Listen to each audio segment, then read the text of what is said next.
सहनाववतु सहनौ भुनक्तु सह वीर्यं करवावहै तेजस्विनावधीतमस्तु मा विद्विषावहै। ॐ शान्ति शान्ति शान्तिः। हरिः ॐ।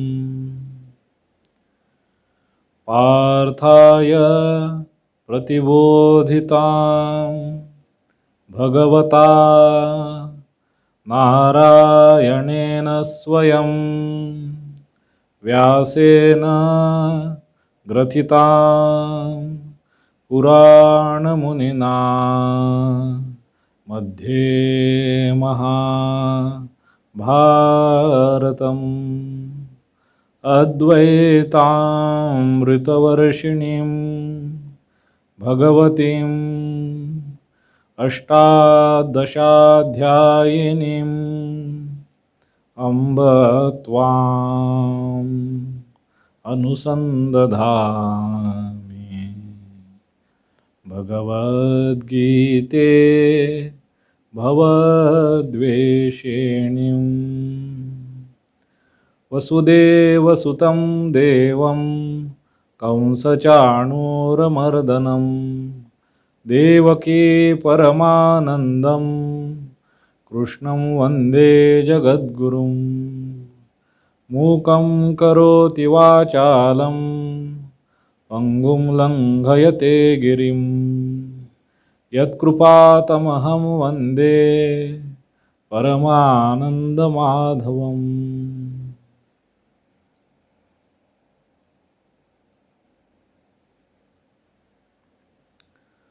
My namaskar to all who are attending this class through this YouTube channel.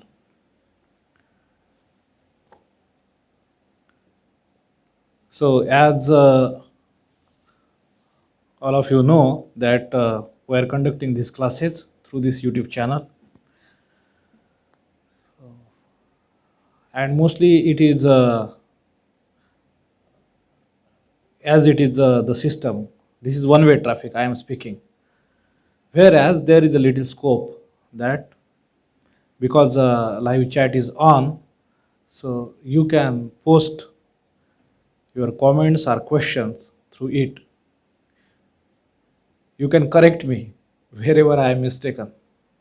Likewise, in the last class, I mistakenly spoke that Swalpamapyasya Dharmasya, this verse, this portion of the verse, I referred it to 6th chapter, whereas it comes in the 2nd chapter.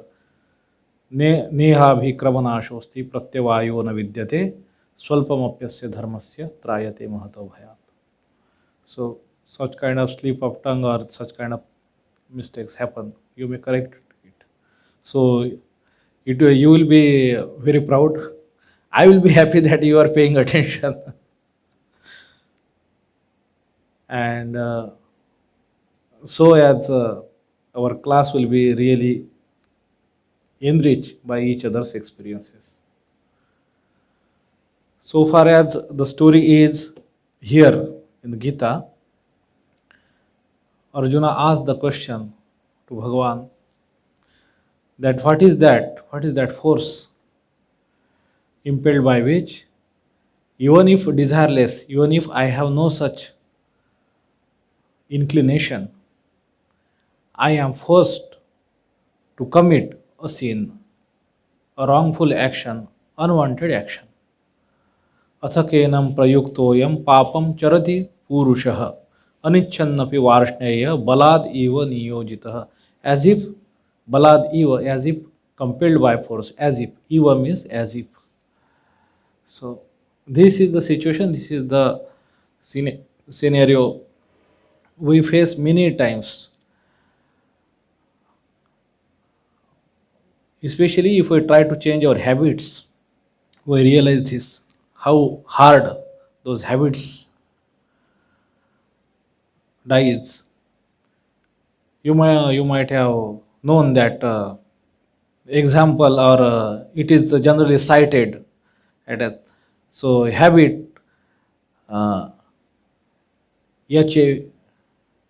HAVIT So you strike off H, so still it remains a bit. Even if you strike A from a bit, so still remains a bit. So if you strike a B, then still it remains, IT remains. As long as you do not strike of I, till then it is not rendered meaningless. So showing that how difficult it is. It is very easy to talk of change. Going through change is very difficult. For different people, there might be different habits, different kind of disposition. For one person, it might be easy to give up something. For other person, it might be very difficult. By that way, one cannot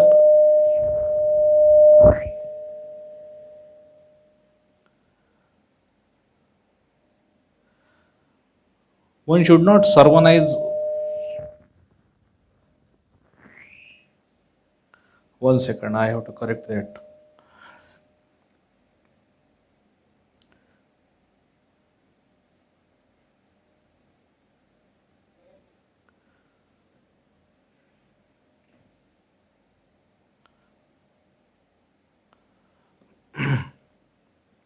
So many times something is easier for me to give up, to change my course of action. It should not give me an ammunition to show weakness in others or blame others when they cannot do so. One thing might be easier for me, but another thing might be very difficult. So according to people's disposition, according to their sanskaras, previous sanskaras, it becomes easier or difficult. So compelled by these repetitions, these impressions, repetitions of these impressions means sanskaras, how much ever those, विजय फिर से आवाज थोड़ा ये आ रहा है, आवाज थोड़ा कम करो, आवाज घूम रहा है.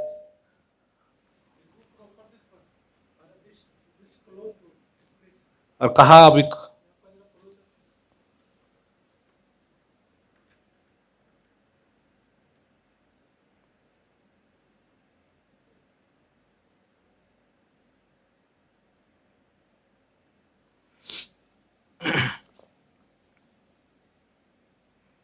सो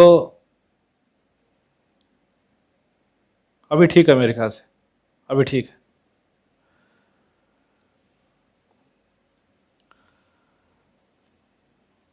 There is, so to say, this argument whether man's will is free or it is bound. Sri Ramakrishna has very nicely explained this through a story of a cow and her master. So this freedom is enjoyed by our will, or so to say, this apparent freedom is with a very restricted domain beyond which we cannot exercise our freedom.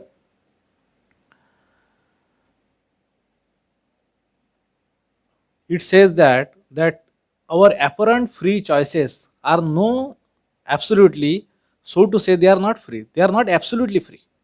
They are conditioned by our previous impressions, our actions. The impressions they are of sanskaras, karma and its sanskar. We have talked of this in our earlier classes, that karma has twofold fruits. One is in the outer world, which we generally refer as a karma, but in the inner world there is another result of it, which is called as impressions, samskaras. Those are with us, we have to face them, they cannot go away. Whereas how a karma, how a action come to its fruition, come to bear its fruits, depends on so many factors. In 18th chapter Bhagavan will say. So it is not easy to calculate, to compute that, how a action is going to result into which kinds of fruits. Whereas our sanskaras remain with us.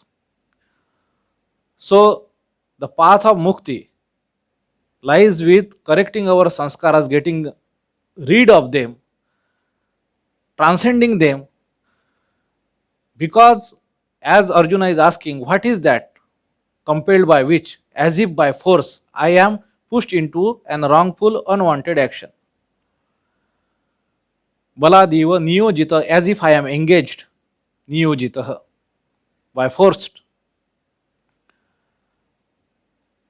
So these impressions, these samskaras, these repetitions, your brain, or rather you say your mind, it generally try to take the most beaten path, the most traveled path, with the path by which we have gone, traveled to and forth so many times. So that is the easiest. So it is a mind's inclination, a general tendency to choose the beaten path, to choose the most traveled path. So anything new, anything apart from the usual, it is uncomfortable, it is difficult. As much that path is traveled, that means that habit is formed and so much ingrained into a being, into a person, so much it is difficult for that person to part away with it, to try anything different. So anything new, that is challenging, that is scary, people do not like to tread the new path. That's why mind is forced to take that, compelled to take that beaten path.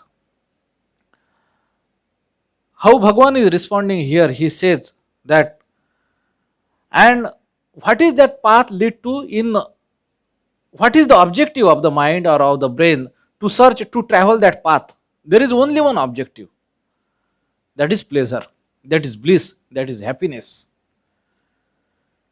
That's why mind rushes to the path. There are two kinds of objective in which a mind rushes to the object which it thinks, the mind thinks that it will make it happier. That is the path of the force of attraction, pulling it towards the object. Mind is traveling toward the object. The person feels that object is desirable, which will make him happy, which will reassure its existence, its multiplication. So that is one. Opposite of it is repulsion. When he feels that his existence is threatened, that it will make him unhappy, he tries to run away from it. So man thinks that his will, his volition is inward, but basically he is so much conditioned by those factors. So that process is repeated so many times, as if by reflexes he repeats those kinds of actions. Those are called as samskaras. So toward certain object, he has two ways of force come into play, which is called as raga and dvesha. Bhagwan said that in the 34th verse, that indriyasya arthe raga dvesha vyavasthito. That is what object of the world, he feels two kinds of forces, raga and dvesha, one of attraction and one of reversion, revealing, repulsion. But the person who has to get free of this, if you want to restore the sanity into this chaos, then what is the Bhagwan's advice? Tayor na vasham agachet. Na vasham agachet. Tayo vasham na agachet. Don't come into under the sway of those forces. You must stand still. You must think and take the proper course of action. Decide what is necessary, what is needful, what is right, and then act. Tayor na vashama gachet. So raga and dvesha. And here Bhagwan is answering the same thing, repeating the same line, that this is kama and this is krodha. Kama is desire, something which is desirable towards the force which is felt, it is kama of this world. Any object you see, any object, any person, any instance, anything, any memory, you like to repeat and repeat and repeat, you feel happy. Kama, the force of attraction. Krodha, force of repulsion. anger towards it. So this kama and krodha, this is kama and this is krodha. He asked, what is that? What is that force? He said, that force is this. It appears as kama as well as krodha, born of rajoguna. It is all consuming and sinful, pushing you into the sin, mahapapma, and know this to be the enemy. Now, in the, as we saw these verses, 38, 39th verse, he says, Avruttam jnanamayatena jnanino nitya vairina. So this is the permanent, the constant foe, enemy, nitya vairi of the jnanis, because it is avruttam jnanam etena. This force which appears in the form of a kama and krodha, or we can extend that analogy to all shadripus, kama, krodha, lobha, etc. In Vivek Chudamani, kama, krodha, lobha, in this chapter also, in the 6th chapter again, Trividham Narka Sedam Dwaram Nashanam Atmanha, there Bhagwan will say kama, krodha, lobha. So this in the form of a kama rupena konta, in the form of desires. Very wonderfully, Mother said this, that nirvasana hi mukti, that desirelessness is alone the true freedom, the true emancipation. That is the state of nirvana, that he have no desires. He has no desires. Bhagwan said, you see, in this 3rd chapter itself, some verses before, he says, Name parthasti kartavyam trishu lokeshu kinchana, that is the 22nd verse. Nana avaptam avaptavyam varta evacha karmani. So he said that there is nothing that I do not have, or something which I desire and I do not have that. There is nothing in these 3 words, trishu lokeshu kinchana. So he has no desire, there is no object in this world. So these desires which are formed of the objects of this world, the force of attraction or force of repulsion, or any such force he feel in the form of this of the form of shadaripu, kama, krodha, lobha, mada, moha, matsara. This is shrouding the knowledge. So this is the enemy, this force is the enemy of the jnanis. He is the nitya vairina. And its seat is indriya, mano, buddhi, and by deluding this force is jnanam avrutya dehinam. Again he is saying dehi is the viveki, which is the conscious principle, purusha, within this body. It is shrouded, it is covered with ajnana, jnanam avrutya dehinam. So what that force which appears as kama and krodha, where does it sit at? Its seat is indriya, mana and buddhi. Bhagwan says, asya adhishthanam uchyate. So these indriya, mana and buddhi, they are called as its adhisthana, its abode. And he said, that's why adav tasmat, therefore, indriyani adav niyamya bharatarshava. O pride of the clan of Bharata. In the first place, you must niyamya, discipline your indriyas, because they are this force, papmanam prajahi henam. Indeed, he, enam, this force, papmanam, it is doer of these wrongful actions. Prajahi, comprehensively you must vanquish, we must win over this, because it is jnana vijnana nashanam. Jnana, which is obtained by listening, by understanding, by reading, Jnana, we think that we must do this is the right thing. Vijnana is when you contemplate as well as try to practice and you gain something which transcends your general intellect, which is sorts of form experience, which is not easily shakeable. Like a faith, you have read something about Sri Ramakrishna, but practicing your spiritual discipline, your japa, dhyana, after long session, there is something. But this that is called as Vijnana. It is transcending general intellect. It is not a product of logical ratiocination only. It is not only tarka buddhi. It is not just understanding. It is something more than that, substantial.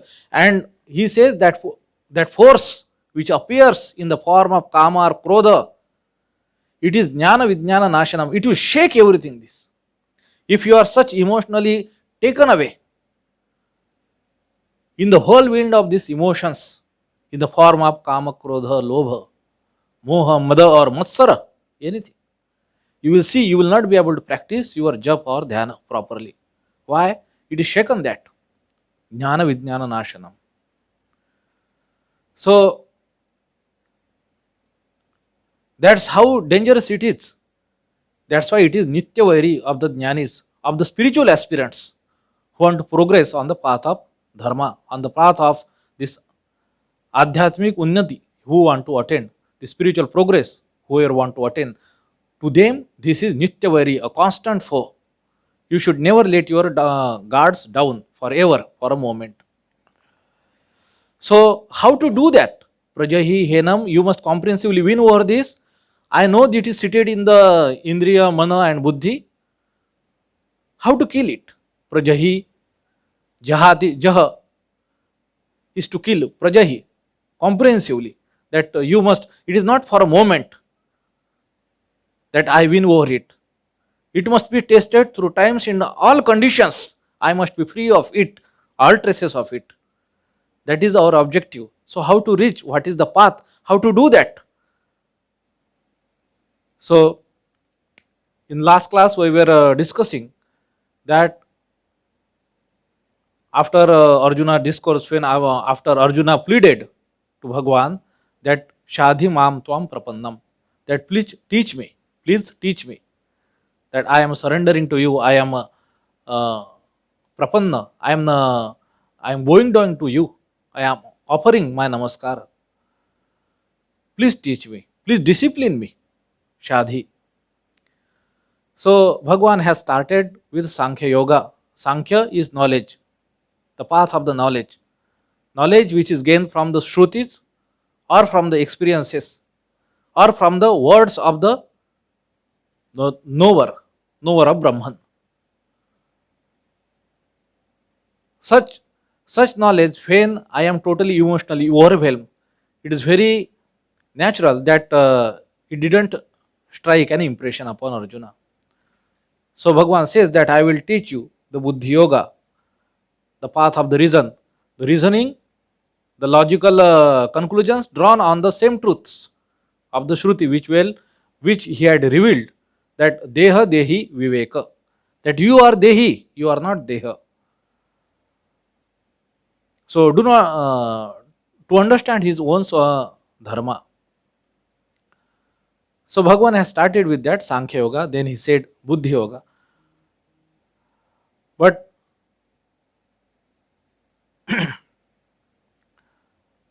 and finally he says that even if your logical conclusions, your thoughts, your will is not translating into action, it is not able to take you out of that gloom, of that despondency, then you must venture into action. So,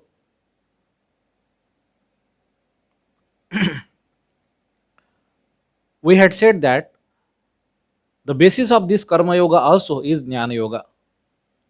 And here Bhagwan is reiterating that in this 42nd and 43rd verse, what he is saying, that Indriyani parani ahu, Indriyani paranyahu, Indriyebhya param manah, manasastu para buddhi, yo buddhehe paratastu saha.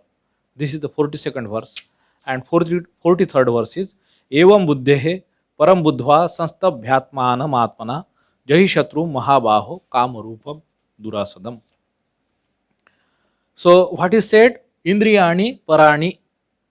So these indriyas. So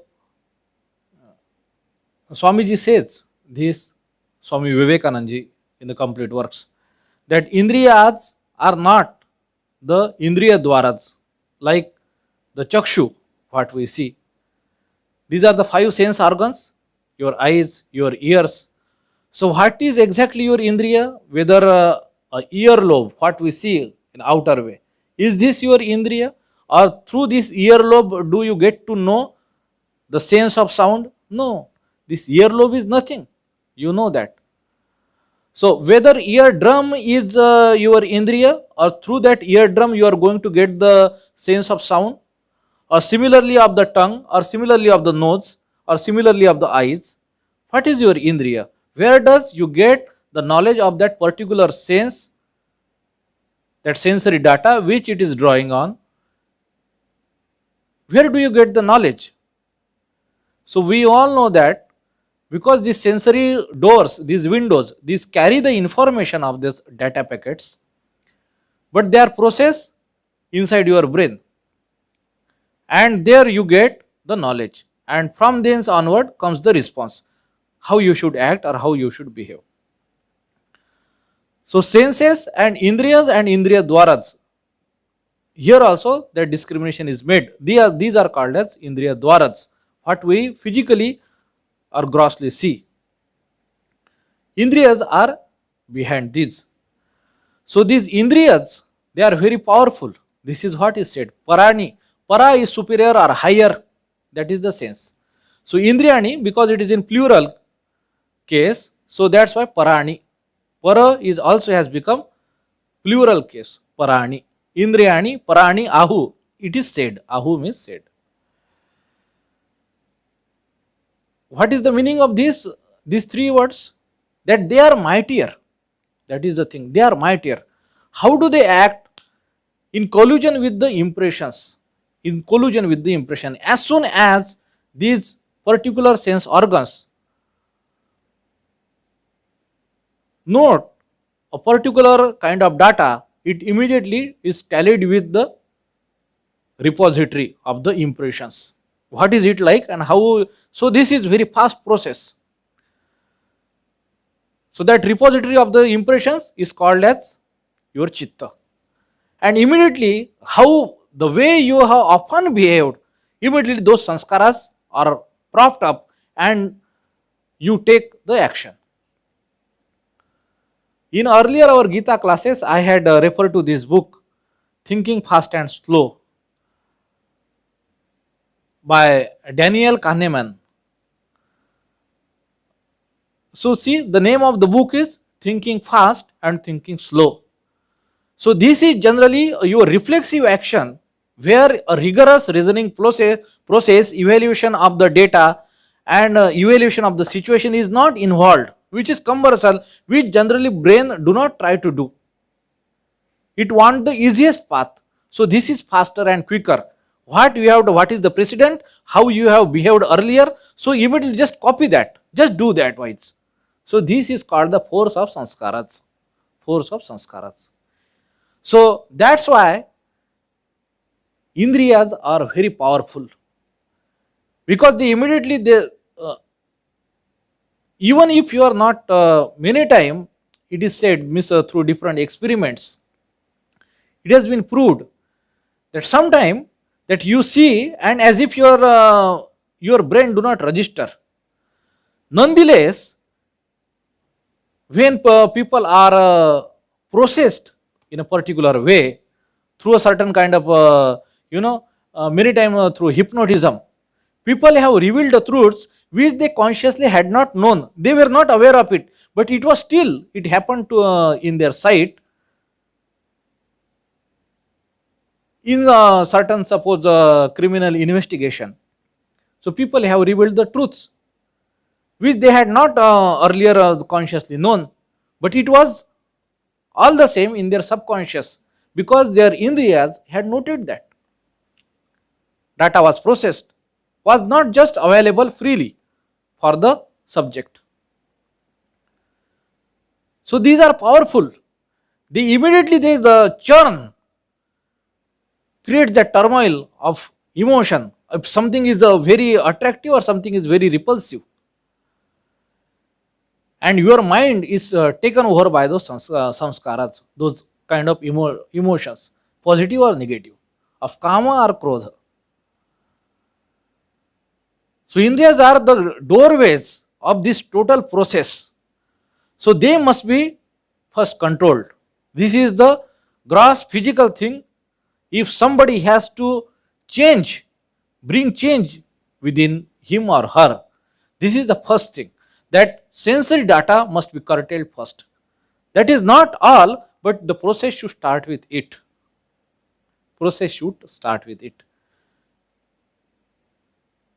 Somebody want to, suppose, lose his weight, all the time other people are eating, he should better leave from there, because he is one point or other, his mind will be off guard, his indriya will take over it, and balad eva niyojitah, then he will be forcefully pushed into action of eating, which he had not so far planned. So indriyas are powerful, but he says indriyebhya param manah, mind is still powerful than indriyas, higher, param manah, because mana is kvilinga, napunsaklinga, neuter gender, that's why param, the same word which was used as parani, here it is used as a param, because mana, this shabda is like phala, phalam phale phalani, etc.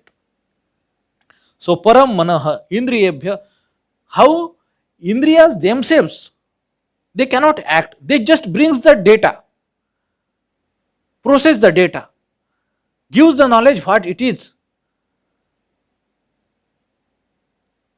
Sanskaras, they crops up, they are ready, whether means we should repeat the action the same way as we have done before million times. But unless this manah, sankalpa vikalpatmak manah, thinking of that, whether to do, whether to do not do, whether to think in that direction or otherwise. So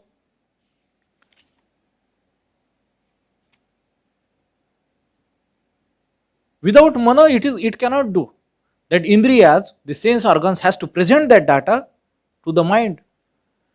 Mind has to cooperate, mind has to go with the indriyas, then only any action will be possible.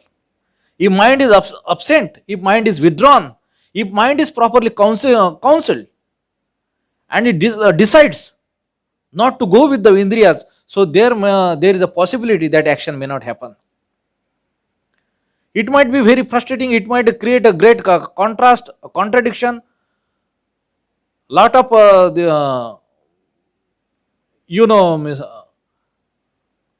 heat, the energy will be trapped, because mind is not ready to go with the indriyas, the sense organs. Mind is powerful, it can do that, we do all the time. Suppose we are doing a Ekadashi Vrata, Upavas. Every day we eat, we have a time for breakfast, snacks, your lunch, etc., etc., etc. And that day, you change your routine. You do not do that. Because there is your mind, your indriyas may, as usual, they might do the trick. Oh, this is now 12 o'clock. But that prasad bell has rung. So very naturally, if you are unaware, you will walk towards the dining hall. But as soon as you remember, no, that I am doing upvasa today, so I am not supposed to eat, and that's it. There might be little pinch of hunger, etc. But your indriyas will cooperate very naturally, because your mind is powerful. It decides over that. And many of the time we do many little bit sacrifices. Not everything I like, which is approved by Indriya, that you decide by your mind. You think in both its odds, pros and cons, and you take a decision. You always do. Your mind is powerful enough to rule over Indriyas. Indriyabhya param manaha. Manasastu para buddhehe. Even if sometime mind might create a commotion that it want to go with it, but buddhi is still superior. That mind, that its counseling, its all posture, all its poise, it may lose in the wake of such temptation or tribulations. It may lose its composure and see it, okay, what we have done all the time, let us do that. Forget the Ekadashi, let us eat. Or any other decision making process. But buddhi is superior to it. Buddhi cannot be shaken. At least you can remind, it will remind you that this is what we have come to the conclusion to. This is what we had decided. You cannot alter that. Buddhi, mana cannot negate what Buddhi is saying. Yes, mind remembers that this is irrefutable. This is what we had decided. We had come to conclusion, to such kind of conclusion. Manasastu parabuddhe. Buddhi is alone the witness of the mind. What kinds of thoughts they are rising, Buddhi is watching. Buddhi alone can tame it down. That this is not right. You must retrieve back. If mind ever can control itself, it is only with the aid of Buddhi. In the 6th chapter it will come. In Dhyana Yoga, Uddhared Atmana Atmanam Na Atmanam Avasadayet. This verse, very famous. That what Bhagavan is saying, that raise yourself up. Uddharet. Atmana, to you. Atmana, this is the third case. Atmanam, to your mind, with the help of, first Atmana is with the help of Buddhi. Raise yourself by yourself. This is what is said. So something is steady, which is Buddhi, and something is flickering, which is going in undesired direction, wayward direction. That is mind. That is undecided. So this decided, resolute Buddhi, it alone can save the mind. That flickering mind, that wavy mind, it can calm it down. It must hold on to look towards the Buddhi, not towards the Indriyas, if you want to rejuvenate itself on the path of Dharma. Manasastu parabuddhe. And what will that Buddhis, that resolve, that decision will bring any life if are there empty words? Many times when people are emotional, somebody gives the same advice, they feel they are like their enemy, that you do not understand me most of the time. This is not like that. This is our general argument.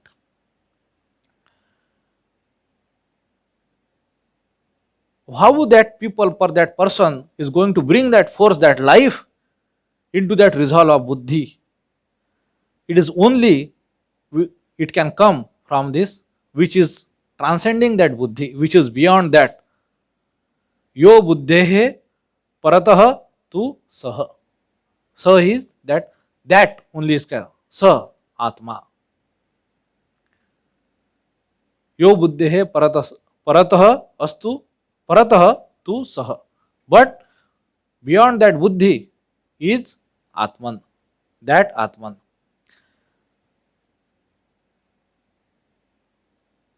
It is very much possible that Buddhi itself can be hijacked by mind, or totally ignored by mind and gone with the winds, gone with the Indriyas.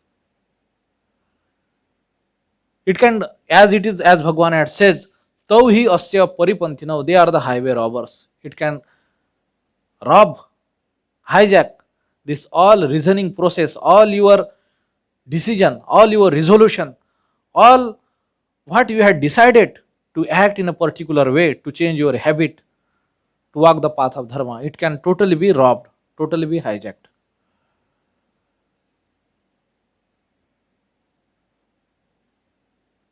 Only this practice, being very nearer, as much nearer to the Atman,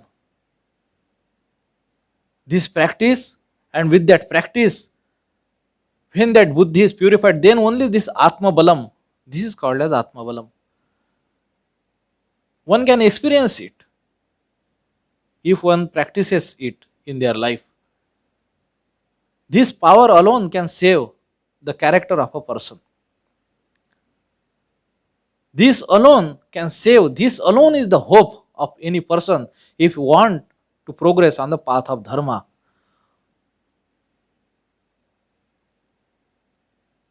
Only will, only your resolve.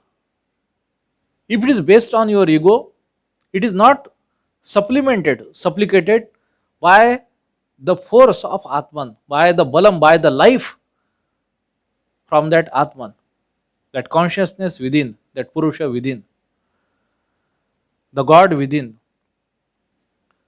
Then alone a resolve of a person becomes, it can become successful, it has chances of becoming successful. Then only such buddhi, because something if transcends that buddhi and from there an impression is generated, then it is indelible. With it alone can fight against the pull of these senses, sense organs. Manasastu parabuddhehe yo buddhe paratastu saha. So the spiritual life, it has application for everyone, every being in this world. If you want to bring any positive change, only ego will not stand the test of time. Even if you become successful, you get defeated otherwise. These are not just words, anybody can try it. You have something and you lose so much. You wanted to become something successful, some successful businessman, successful suppose industrialist, successful suppose actor, successful sportsman, and how much you lose it. Just with the help of that ego, and you will find that everything is crumbling down. It must be supplicated by that Atma Balam, that force, that life of the Atman. When only that buddhi is enlightened with the light of Atman, then only a person will attain that true balance in this life. Indriyani paranyahu indriyebhya param manah manasastu parabuddhi yo buddhe paratastu saha. And this is what the 43rd verse is saying, that evam buddhe, knowing thus, know this thing. This is the hierarchy of the thing. Evam buddhe param buddhva, that thus knowing him who is superior to the intellect. Buddhva param. Sanstabhya atmanam atmana. Sanstabhya, same verses again use, atmanam atmana. Restrain yourself by yourself. Sanstabhya atmana. So, which is going wayward? That is also you. Your indriya is also you. Your mind is also you. Through your mind, control your indriyas. And through your buddhi, control your mind. And this is the path, this is the way by which Jahi Shatrum Mahabaho, O mighty armed one, kill this enemy, Jahi Shatrum, Kamarupam Durasadam. Durasadam, which is very difficult to get hold of. Dukkhena asadam, asadanam yasya. This is what Bhagwan Shankaracharya had said. Very difficult to get hold of. This force of desire, This force which appears as kama, krodha, lobha. This is the path to greatness. This is the path of God realization. This is truly the spiritual austerity. This is truly the tapas. Controlling of mind, winning over your senses. That knowing that you are dehi, you are not deha. Matra sparshastu kaunteya shitoshna sukha dukkada agama payino nitya stan titikshasva bharata. This is what Bhagavan said in the 14th verse of 2nd chapter. Matra sparshastu, like matra is tanmatra, that any object in this world which it will emit as if, that which you can see, which you can draw in, and sparshastu, as when it comes into contact with your sense organs. So when any object, if perceptible, if it is audible, if it is tastable, if it is touchable, so through that way you consume, you take in that data, that knowledge of that object, of that sense objects through your senses. Matra sparshastu kaunteya. They are of what kind? Shitoshna sukha dukkada. Shita ushna, comfortable or inconvenient, of arising your raga or dvesha, or kama or krodha. Shitoshna, dvandvatmak. They are of this dual nature, one way or other. They are either desirable or discardable. Shitoshna sukha dukkada. And what Bhagavan again is saying the same thing. Tan titikshasva bharata. Do not go along with them. They are not the final authority. As soon as you see something, you are not supposed to eat it. Gulp it down. You can discriminate. You are a human being. You have powerful mind. You have powerful buddhi which can rule over your mind. Mind in turn which can rule over your indriyas. Believe that you are dehi. You are the one which is beyond that buddhi. Yo buddhe paradastu saha.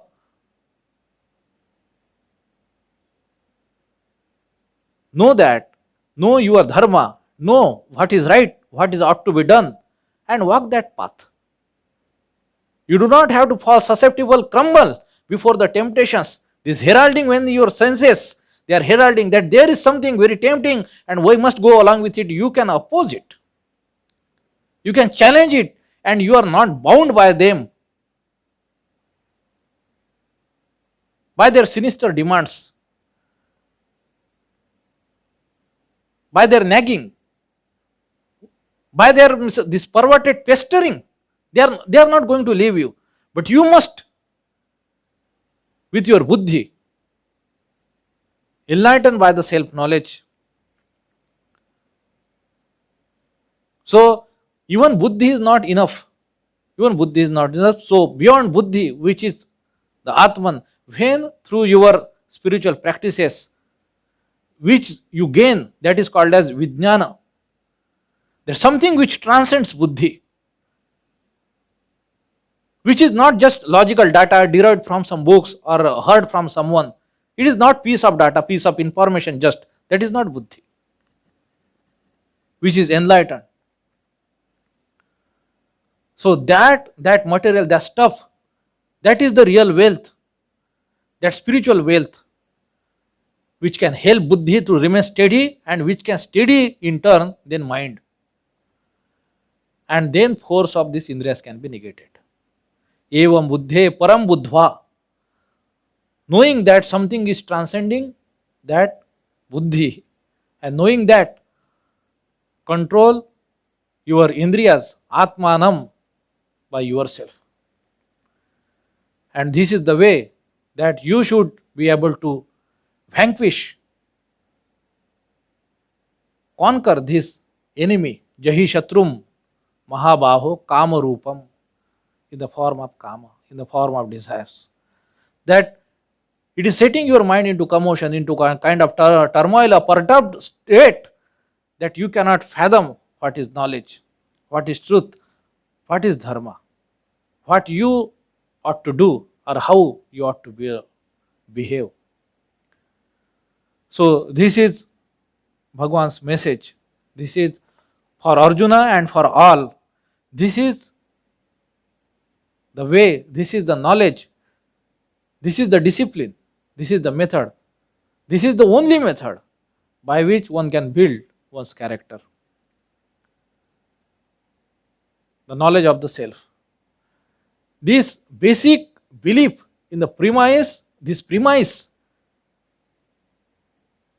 that you are not this deha, you are not this body, you are not this indriyas, or with respect to which of the sense objects, what kind of commotion, what kind of this waves of emotions which are rising in your heart, those impulses, you are not that.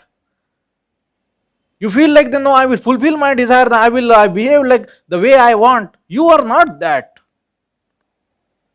Because if you are that, if you are one of those emotions,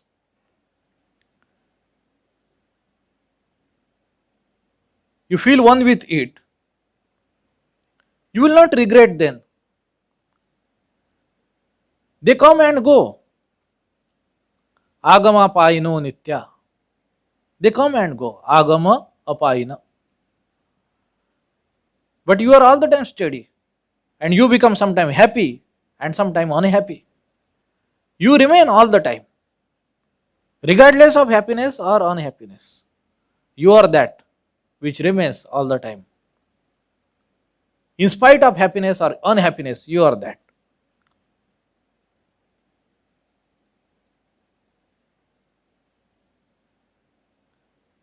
These emotions, they rise for a particular moment, they go away. Agama apayinha. They are not the permanent. You feel that means you fulfilling your desires, fulfilling your impulses. That is something that you must do. That as if it is your desire, and you should have that freedom, and nobody should obstruct you. And that you think is the right thing to do. You try to do otherwise. Whether your emotions, whether your these impulses, whether they cooperate with you, they are not yours. They are taking you for a ride. Nitya Vairi, they are your constant foes. They are making you do their bidding. You are not doing your own bidding, or you are not doing your, you are not exercising your own will. You have been captivated, you have been hijacked by these robbers. This is the pathetic state, the state of a slave.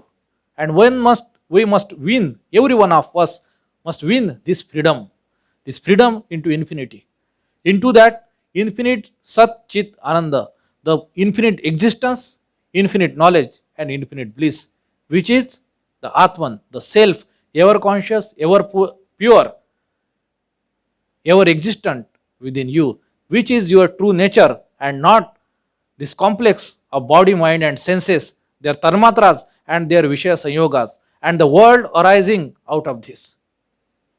This is Asatya, Andrutam. You are the only truth. This everything is evanescent, and you are transcendental. You are that truth, not this, not this.